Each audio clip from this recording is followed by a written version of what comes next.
This is the Meade LX90 8-inch advanced comma-free ACF with a auto star auto guide, which is a talkie version.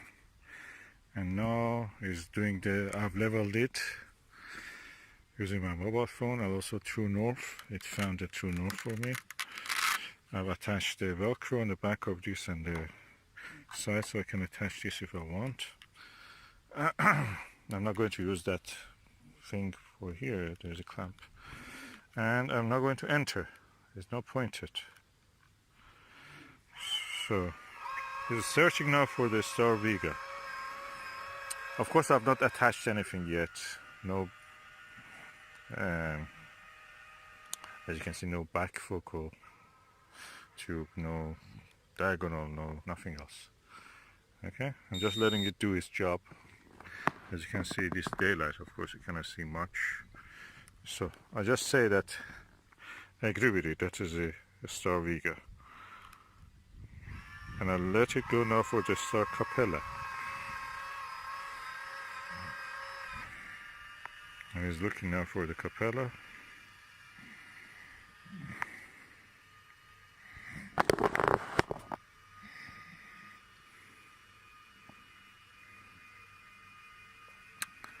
Of course, if it was in the night time, I would have actually tried to see if it is really in center. I would train it and other things. It's correcting itself. Okay, so I can now press enter if you see it. Of course, I cannot see the Capella at this time of the day. The sun has just set, so it's not visible. But I just say enter. I agree with it. Now align successful. Object. Okay. I want to see the object. So let me see what object it has. Press the enter object, and now it goes to solar system. And I say again enter, and this goes to all the objects in the solar system that are in the library of this. So Mercury, no.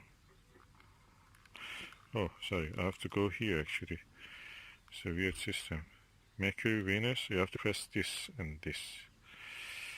Venus, Mars. I'm testing it just to see Jupiter. Jupiter must be around somewhere in the horizon, above the horizon. So I enter. It must be in that direction somewhere.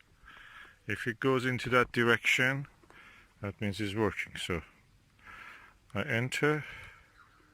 It's calculating. It's giving me some information about it.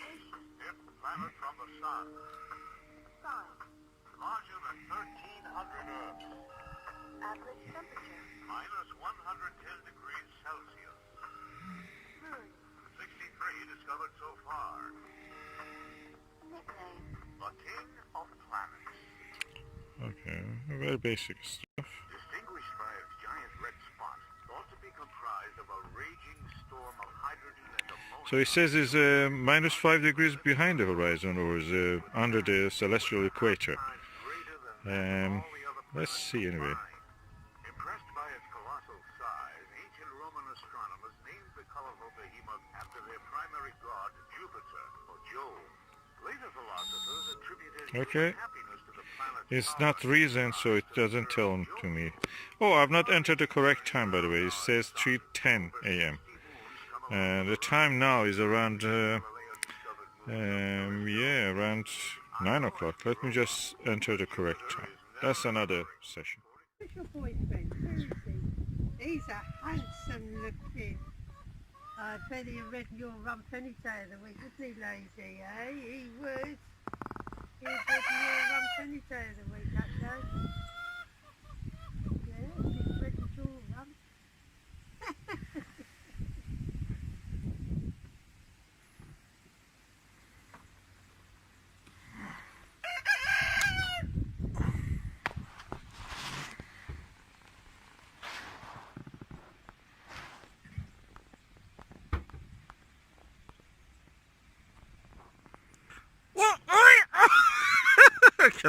I lost my voice. I cannot sing.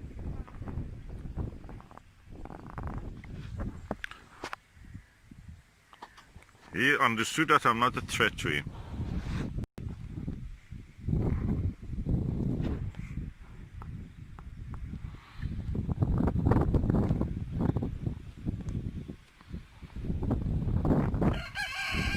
And the telescope is now tracking the Crab Nebula. During the night, or as they said, during the war, last night, it couldn't find any object correctly. Now during the days, every object is finding correctly. Well, anyway, we try tonight. Tonight it will be clear skies.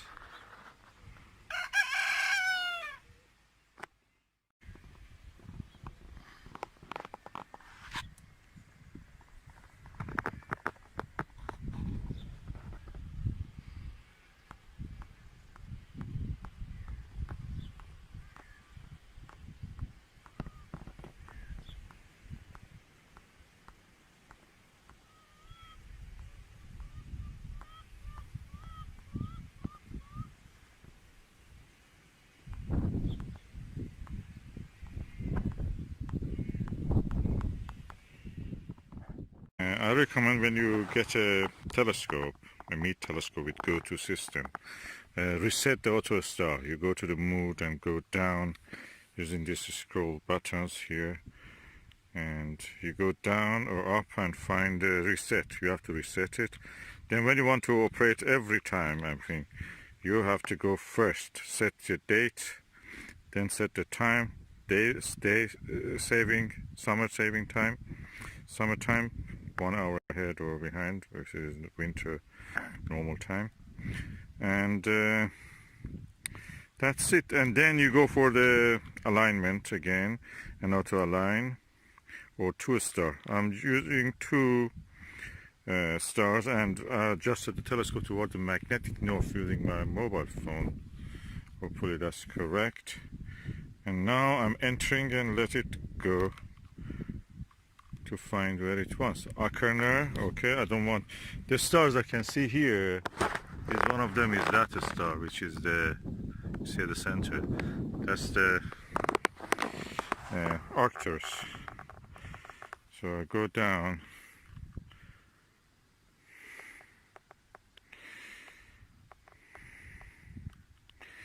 To find the Arcturus.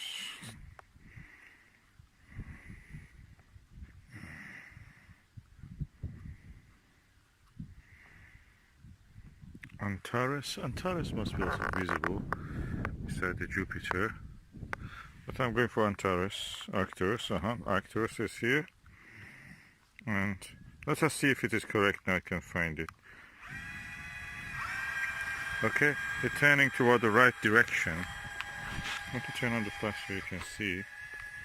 Okay, that's the direction, is almost right. So when it goes there and points to the Arcturus, that is rising. I think that is almost right. I think it's around 2-3 degrees wrong. I have to press it and bring it to that position. I will do it. Okay, the Arcturus is now at the field of view. Of course, I don't know, you can't see it, but anyway, it's in the field of view at the center. And I use the focal reducer just to make the wide field of view. So I'm now entering, so it knows that's a star. So I'm now going for the second star. Let me see what star I can choose. Now having a Meade ETX 8-inch 200 LX90. LX90, which is a lighter version of the 200. Look at it, it's a new one. Look at the paint. I'll just put this. Oh, thank you, thank you. This is the correcting plate. That's the lovely mirror. Oh, it's so exciting. So I'll wait for it to get it fixed, because then you'll see it moving. And this is a Tokyo one, huh? It talks, yeah. So it's got the speaker there. Oh. When you point it at say you point it at Jupiter, you can press the speaker and it'll talk to you and tell you a bit about the planet.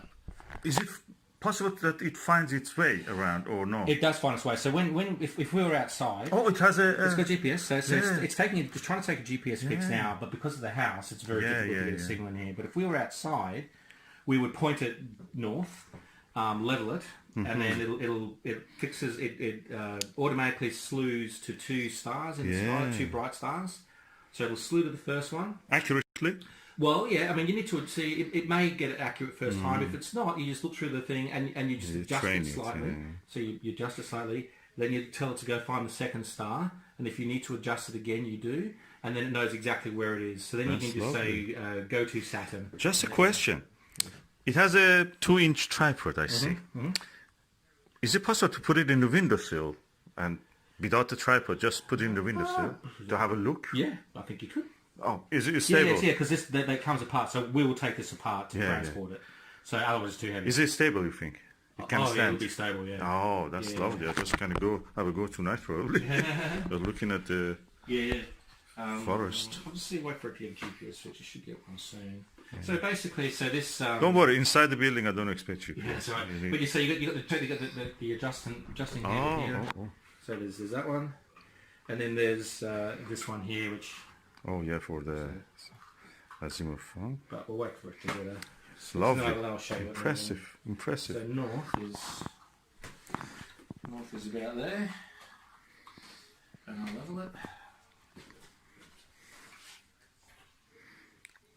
So you just get I just use my phone to make sure the tube's level. I think I use a Vixie for this. There's an angle. There's a little device which shows the angle. It's magnetic, just sticks to here. Yeah. Oh, lovely, beautiful. Yeah. So as I said, cannot believe I got this. It was a dream. Bless you, man. I mean, you can see the details on Jupiter, the rings. All that thing you can see very easily. I tried to actually photograph the Jupiter the other night. So for telescope, I've attached the auto star, the Velcro to the body. It's like magnet, as if it attracts to it. And for the second star, I'm going to choose a star which is right above our head. Let me turn off the flash. Yeah, that's the star you see there in the center. That's Vega. And I'm going to use that.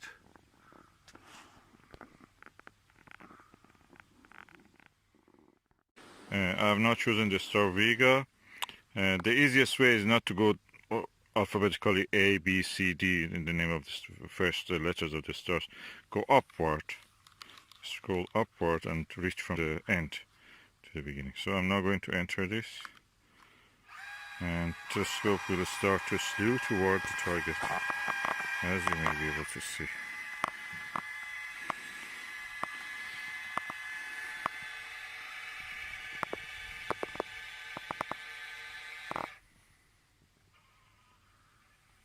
We're almost trying to find it. Of course, I will try to help it because it's the first time I'm using this with this system. So I have to bring it to the center. I will do that. The second star, I noticed that the Vega was covered with the clouds, so I just chose Antares. Over there, beside the brightest dot that you see is Jupiter. So what I'm going now is to press enter, and this is calculating. Alignment successful. I'm now going to choose the object. So I press enter again. Solar system, and this is going to Mercury. I want to go for Jupiter, so I'm going down. Venus, Mars, Jupiter. Okay. If I enter it now, this will go to talk about it. I don't want talk because I've listened already to that. I want it to go to Jupiter. So yeah, dead center. We have the Jupiter dead center. Auto line successful. Minus 110 degrees Celsius. 63 discovered so far. Amazing. I have it at the center now. Oh, lovely. Oh, I'm really impressed. The other spot. Now I'm able to track with my Meade 8-inch LX90 ACF telescope, advanced coma-free or ultra high transmission coating. Amazing.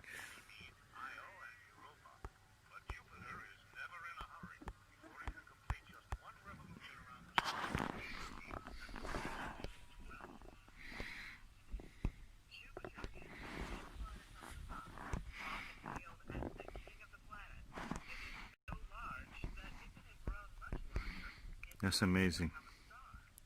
I finally succeeded. What I did was that I didn't go for auto align. I went first resetted the handset. Second, what I did, I went and actually set the date, set the time, and then saved for the summer now. Daylight saving time. I set it up also for that. Then after that, I went and chose the old and compass alignment. I used the compass by the mobile phone. There is an app for that. Leveled it with the app also, and then I asked it to go and find 2 stars for me, 2-star method. Instead of the easy way, I went for the 2-star method. The star, one of them was Arcturus, the other was Antares, and it really did the job well. And now after that, I went to Jupiter, and now I was listening to Saturn. Now I'm going back to Jupiter again.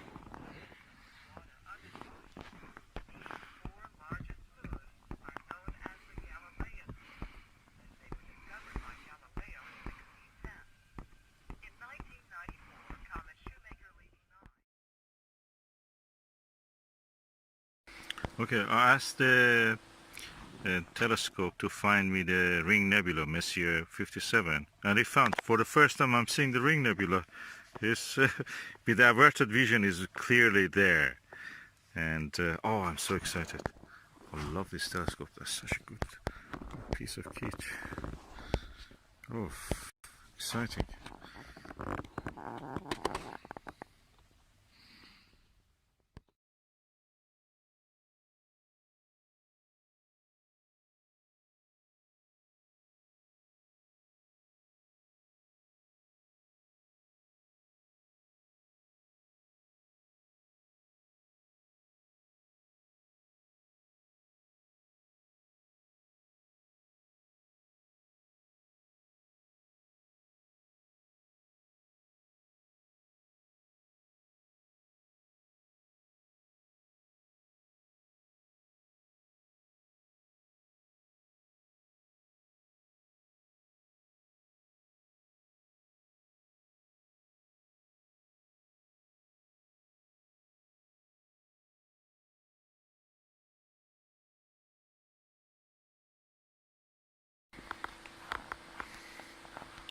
Okay, what is important is that not just centering them, is tracking them. That's very important.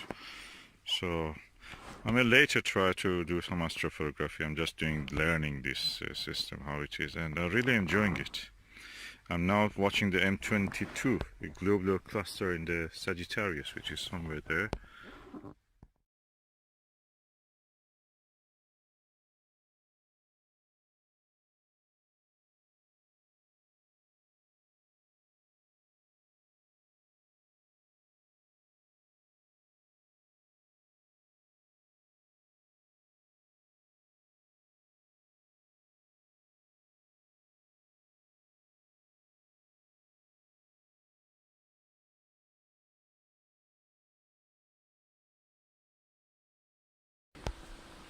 Okay, I'm using the Meade LX90, and of course I'm going through a tour. Is now going into M5. Messier 5 is a globular cluster in the Ophiuchus constellation.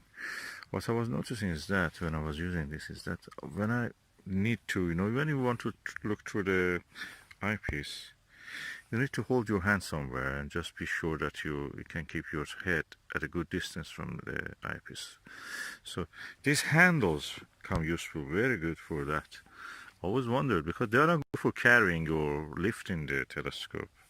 For that, I don't think they have done a good design. It's not clear where you have to hold it to lift it. These ones are not really for lifting. But anyway, you can use it, but they're not designed for that. I think the design is just for holding it when you're observing. And it's very sturdy, actually. When you hold it, no vibration in the eyepiece. That's amazing. I love this setup.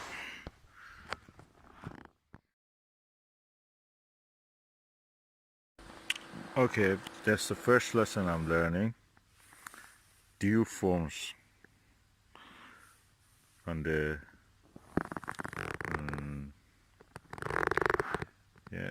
corrector plate of the telescope. So that's what is affecting the view. I was noticing that I cannot see the fuzzies after a while. So I have a dew shield, but I have to buy a heated one just to heat. That's a dew shield with a heat, but I didn't have the heat adjustment part of it, so that is the next thing I will get. So you can see a close-up of the dew here. So at the moment I'm packing up and then leave, go to sleep. It's beautiful, nice experience, love the experience. I really love this purchase of this telescope. It's really the best thing I've ever done.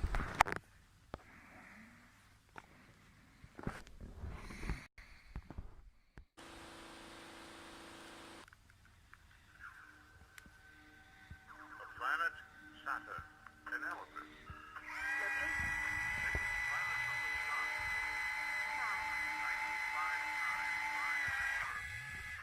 A gas giant. 60 and counting. The Lord of the Rings. Second in size only to Jupiter, Saturn is the farthest planet from the... Oh, that looks really nice. Goes with that even, makes it more beautiful. Yeah. So How much is this with this now? Oh, I haven't got a clue off the top. Okay, you have to tell me. Woo! That's why I should take it off. Yeah. Basically, a plastic shield that you shove over the front of the scope. Yes. Because you're at that angle, and it helps to deflect any dew that's in the air falling on the front of it. Yes. That's great. It does Yeah. a brilliant job. But we live in the UK. Yeah. And It's the get UK cold. gets more dew than most of the countries in the world. Yeah. So what you do is you put the same thing on. It looks exactly the same, apart from it's got a heater band built in here. Oh. So, and then that plugs into the dew heater. Yeah, oh, lovely. And the dew heater, this kind of connector, Yeah. goes to the Yeah. And Connector. If you follow me around here, I'll show you a myriad of different dew controllers. Oh. Basically, that plugs into there, and you use that to decide how much heat you're going to put through that. Okay. It doesn't go on the actual telescope No. itself, or my. Yeah, this is the only problem with buying one with a heater. Oh. In order to use the heater, you have to then buy one of those. Okay. How much is that? I'll come back to that in a minute. Yes. But Off you the camera. don't need it. No, you don't need it straight away. Yeah. You could get away with the normal one. Yeah. But in the end, as we're in the UK, I will tell you 110,000% you will need a dew heater in the end. You don't need one to start with. You Yes. can get up and running. Yes. You can enjoy the scope. Yes. But dew's your biggest problem in the UK. Yes, definitely. So you will end up buying one. Yeah. Definitely. Yeah, I know that how it is every day dealing with the frost also. The Celestron, or you can buy a Skywatch equivalent of them. This come from the same Chinese factory. With the light, red light, and also the blue light. Sorry, the white light. And the radio was really good companion for tonight. I can listen to radio, can do everything. It was charging, I can charge my mobile phone here. Everything looks so well done. So this will be going to be charged for later tomorrow night. Okay, I have now finished the first session of astrophotography, and I used my mobile phone digiscoping. I took mostly the pictures of the deep sky objects like M13, M31 and M11, M73 and such things. And I will process the images, but I mean just edit it in the mobile phone. Nothing like a stack or anything like that. But the preliminary result is just acceptable to me. I'm impressed by the results. And yeah, why not? Digital scope, just a digital camera, Huawei P10 Plus. And if you use something like Huawei P30 or the latest one, which comes in September, P40 probably, you will get, I'm sure, much better results. What I've noticed is that, for example, M13, we always read that the globular clusters are very old stars, but you could see the red color of the M13 in the photograph. You will see my photographs. I will add it at the end of this video and you can see that. I'm really impressed by the quality of the images that I could obtain. The astronomy session, I will charge this just to make sure that I have always some power inside it. It will not take all of it, but when I'm using. But it's good to be sure that you have enough, and it also increases the life of the battery. So I'm going now to connect it. Everything is self-contained on the other side of it. I'll just bring the wire. Okay, now I've connected through here, and now I am going to put it on the charge. That's in this position. It shows charging, and when it is fully charged, it goes green. They said don't trust this, but I trust this. I think somebody wants to sell me some other products there. So this will be ready for going to hopefully tonight, and we have another session of astronomy.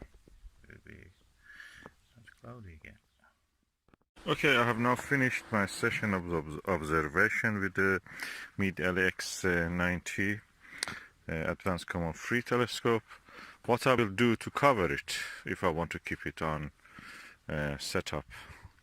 So what I have done here, I've bought a plastic bag, bin bag, rubbish bag, and I put it over it.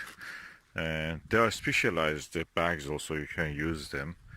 And they're costly. They cost anything from £100 to something around that, a little bit more or sometimes less. And they say they're multi-layer and waterproof. This is waterproof. It's single layer. If I want, I can add another layer or an even bigger one. I can add to this as much as layers I have need. Of course, I don't recommend to keep it forever like this. Just for several hours or one night, that's all right. If you have to go somewhere to observe. So that's a cheap solution for that. A pack of this, which is around I think 20, will cost you £2, £3, and saves you a lot. And the moment they're not useful, you just throw them away. Okay, I'm now in Shropshire at the Welsh border in England. I have been to many places to look at the Milky Way and the solar eclipse and such things. I must say, Welsh border and Shropshire have the darkest skies I've ever seen.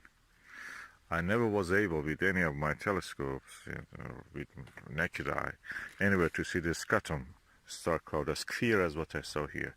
It's one of the prominent star clouds in the Milky Way. And I saw it here in Shropshire. But naked eye. And really impressive. If people in the UK, I mean, I know that they are going to different places. Shropshire is a nice place if you go. If you can use a weather forecast at a good time, it's good to go to Shropshire or go to Welsh border or Wales itself, inside the Wales. One of the darkest sites probably in the whole Europe. And as far as I can say, probably one of the darkest sites in Eurasia.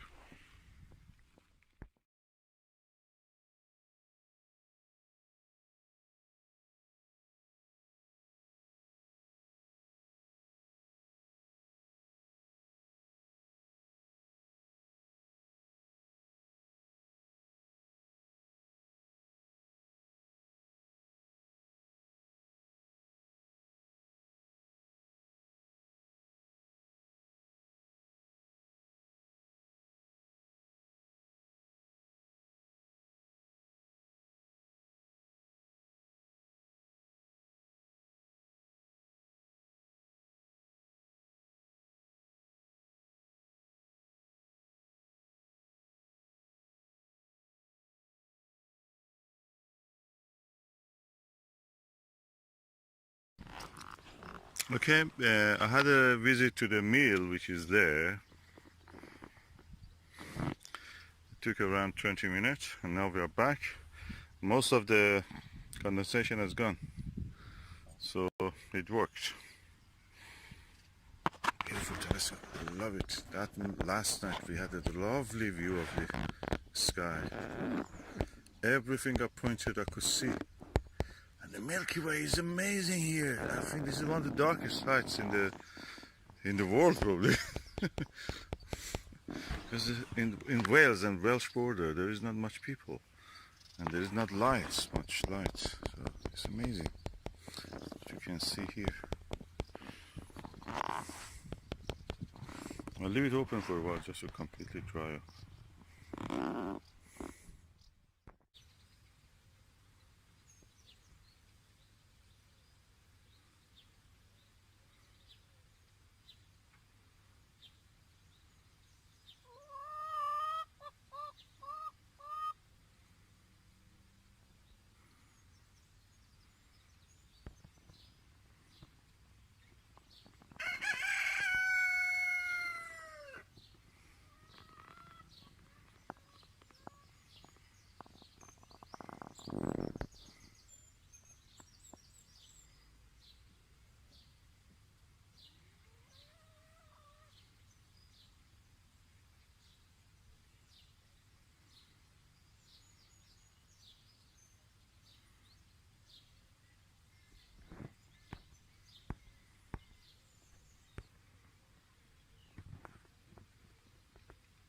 It is early morning. As you can see, the dew from last night is yet there because I put the cap and then covered it with the plastic cover. But now I'm exposing it to the atmosphere, and the body of the telescope is already dried up. But the lens will also dry because at the moment it's exposed to the atmosphere. Last night I covered it with a cap. So you can see it's starting to move from the evaporation of the dew, from where the secondary mirror is there.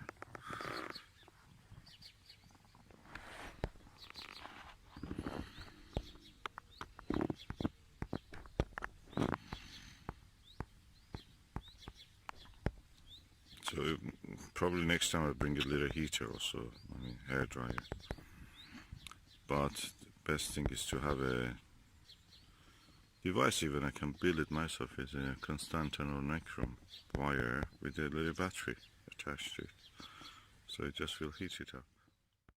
Even when you get a new telescope, sometimes you see that they have drilled holes there. This hole actually I know what is it for. It was for holding my Losmanti bar with two rings, and attaching to the ring was a 80 millimeter Orion refractor. Very good idea, but these holes, I wonder if I don't close them, the atmosphere will cause the dampening of the inside of the mirror, inside of the tube. The air will go inside it, and gradually we will have buildup of the moisture, and moisture leads to the mold. I wonder, should I cover these holes? I will wait until a hot day, and the hot day when the moisture, everything coming out, hopefully, I will cover them with something. Even a blue tack may do that temporarily. But I can clearly see this hole. Behind it is a secondary mirror and corrector plate.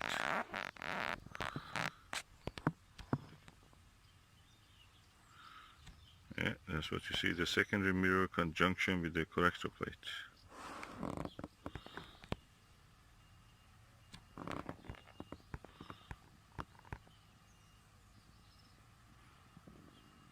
It's amazing how much debris you can see there, and they don't affect the viewing as much as you expect. I think the secret of my success with observation of many of the faint fuzzies, nebulas and deep sky objects was that I put this Celestron, or we can use Meade. Meade one is a little bit, I noticed, is too more, shows the secondary mirror too much. But this Celestron one is alright. And if you use Antares, that will be also alright. This focal reducer actually made the field of view wider. So when I'm looking at the faint fuzzies, which are, big, I mean, it can be up to 2-3 degrees in the case of the Andromeda galaxy. If you look at with a narrow field of view, you will not see the contrast between the darkness of the sky and the brightness of the faint fuzzies. So this actually increased the field of view, and I could discern them against the background of the sky. And I think that was the secret for that. This was really good. Get a focal reducer to use with. Of course, you can remove this if you want to. For planetary viewing, it probably is better to remove it, or use a Barlow or a low magnification lens, just to see the more details that is visible in the case of the planetary objects like Jupiter and Saturn, which are now in the sky. And for other things, for very wide objects like the faint fuzzies, nebula clusters, and all the things, it's better to have the focal reducer. So we have almost 2 degrees. Yeah, this is 10 millimeter. I had a 40 millimeter last night, and this 40 millimeter, and with this focal reducer, the widest possible field of view was around 2 degrees, which is really good for moon widths you could see. And that's the secret, I think, to using this comfortably with a good amount of the visibility.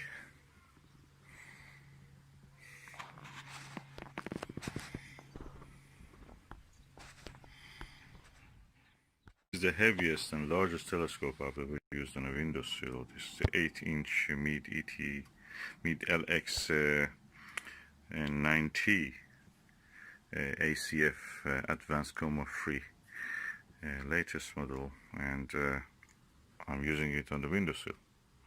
This part of it is around 20 kilos on its own, so quite heavy, but it's stable at the same time.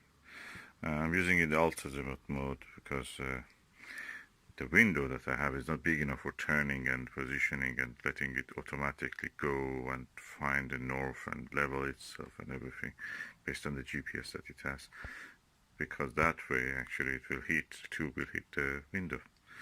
So I'm using it, and yeah, the result is nice. I really am pleased with this. Before that, the biggest telescope I was using in the year was a 6-inch Maxet of Cassegrain Skywatcher SkyMax 150p, and now I have an 8-inch telescope here. Okay, this is the moon, and this is the Meade LX90 telescope with 2-inch eyepiece. This is a modular Hyperion eyepiece, 10 millimeter. This is a Butter planetarium, of course, eyepiece. Finding the low focal length eyepieces is difficult for 2-inch, because 2-inch barrel sizes, because some say that these are equal to 1.25 eyepieces. So I don't believe in that. The eye comfort of the 2-inch is much better than the 1-inch. And as you can see, the setup really works nice. I can show you, if I can, how the image looks like. Let's go and see.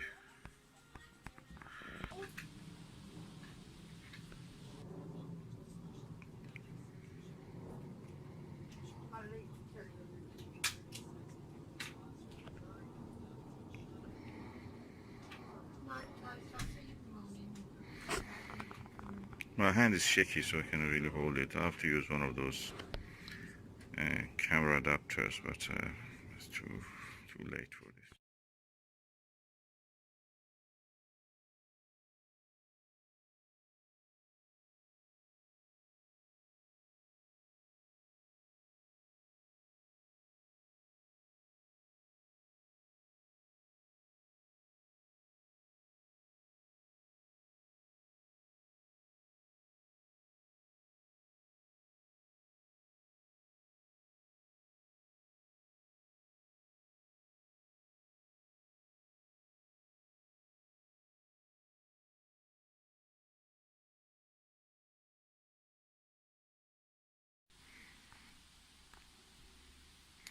I never had this experience before. So much detail I can see now on the Jupiter's disk with this.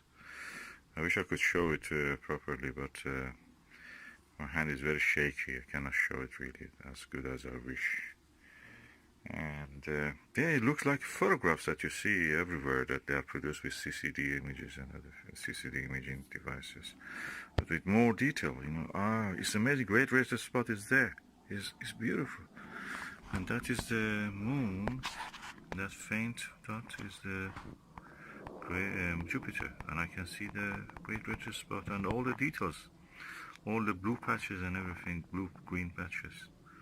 With this other Hyperion 10 millimeter 2-inch modular eyepiece. Everything here is Butter except the telescope, which is the Meade. And the attachment back focuser is also, focal reducer is Celestron 0.6263 focal reducer. So let me just remove that and just see how it will be without that.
Okay, this is the Meade LX90 EMC.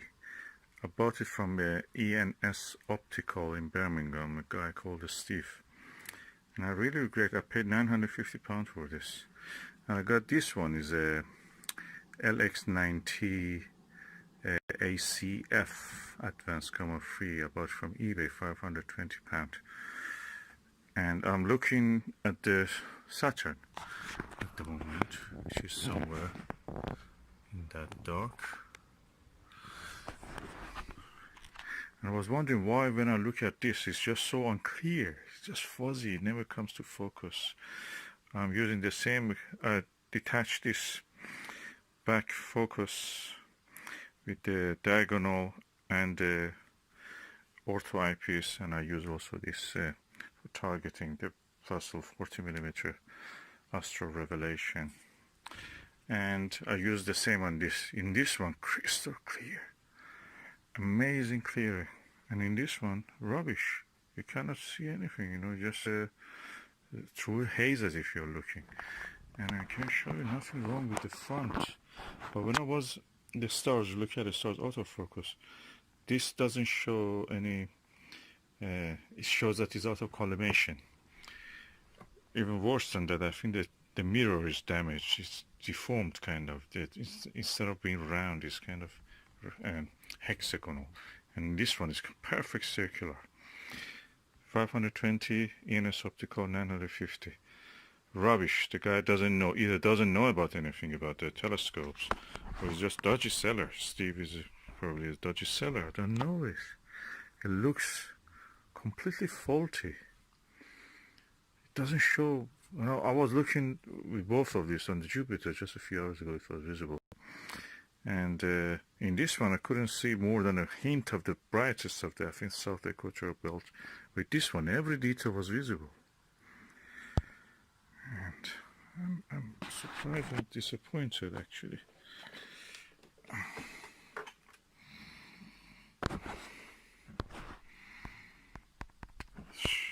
ENS Optical, I don't think they really know anything about optics, or they don't care about the customer or anything like that.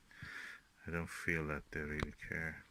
They get anything that's from eBay, they buy it and they sell it as it is. They don't do anything. I saw that. I have a video, you can see that I'll be the dirty cloth. He was actually scratching this corrector plate as if cleaning it, but nothing more than vandalism. So, difference between an honest eBay seller, individual home seller, as you can call it, and this is a ANS Optical, a company who buys everything. It's a shop practically. Buys everything from eBay and just sells it again on eBay. But in a very dodgy way, actually ask the people in the eBay to come to their website. Now I understand why they ask this. I think the reason they ask it is because they ask people to come to their website and buy it from there, have a £50 discount. When you go there, in my experience, that's what happened to me. They kept my money for 1 month. They didn't send a telescope. 1 month my money was in their hand. And you don't have that vulnerability when you shop from the eBay, because practically within the 28 days they have to send it. Otherwise, you can just go and cancel it. And you can confirm it also if you are not happy. They definitely have to give it back. When you go to the website, there is no such a guarantee. That's it. You are at the mercy of them. So that's the reason they encourage people. You look at the items they're selling in eBay, they're all the time saying that come to our website, you get £50 discount or something like that, depending on the item. And that's the reason they want to keep you away from the security and the assurance that eBay gives you through the PayPal and other things. Don't buy from the eBay, out of the eBay anything if you want from them even. Of course, you can buy the same item just a few months earlier. You could buy it from the eBay. They come again. Just buy it from the normal people, not from the company. I'm really disappointed. Such a big lemon they sold me. £950 I paid for this. It's rubbish. Optically rubbish. It's optically a lemon. Just nonsense. Bad optics. Don't know what they have done with it, but the way that I saw the handle, the corrector plate, it talks a lot. Don't buy from ENS Optical. By the way, I forgot this one that I bought from the ENS Optical. The hand control of it was faulty. Even when they were in the video I've made, you can see the hand control is not working. The guy says, oh, it's not working. Maybe next time works, as if magic. He believes in magic.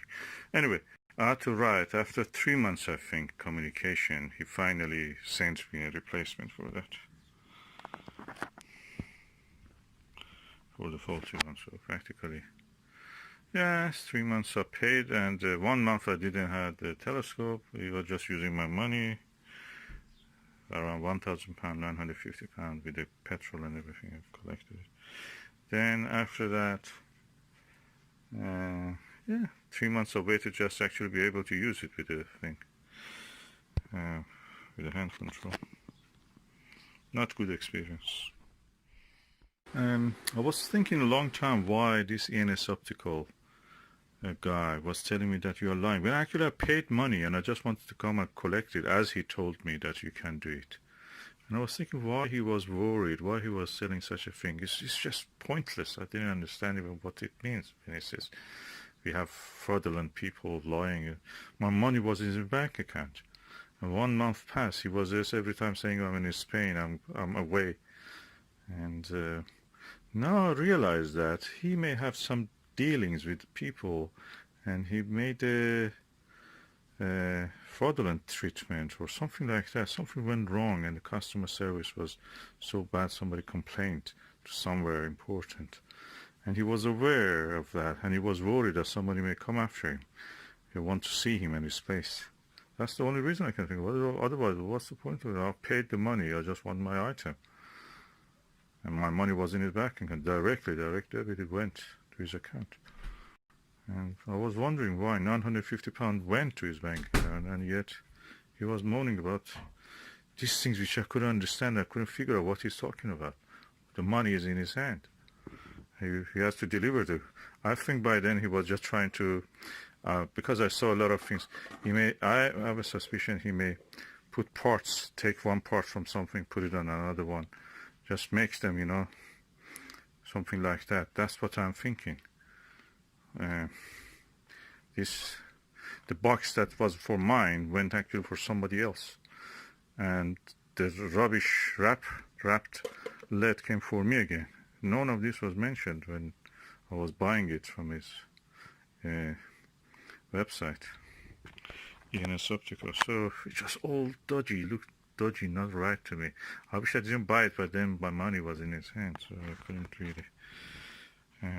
I was new also to eBay. I didn't know that you can buy it actually in eBay. You just have to wait for the right item to arrive. Anyway, it was a compulsive buy. And this one, Advanced Coma-Free GPS version, LX90, came with a audio star hand control. It talks, #1. Much better deal than that. Look at it. Wrapped. Look. Look at it. Come on. And we want to go out of EU with this kind of businesses and trades and manufacturings. I don't know really. This is a customer service we get.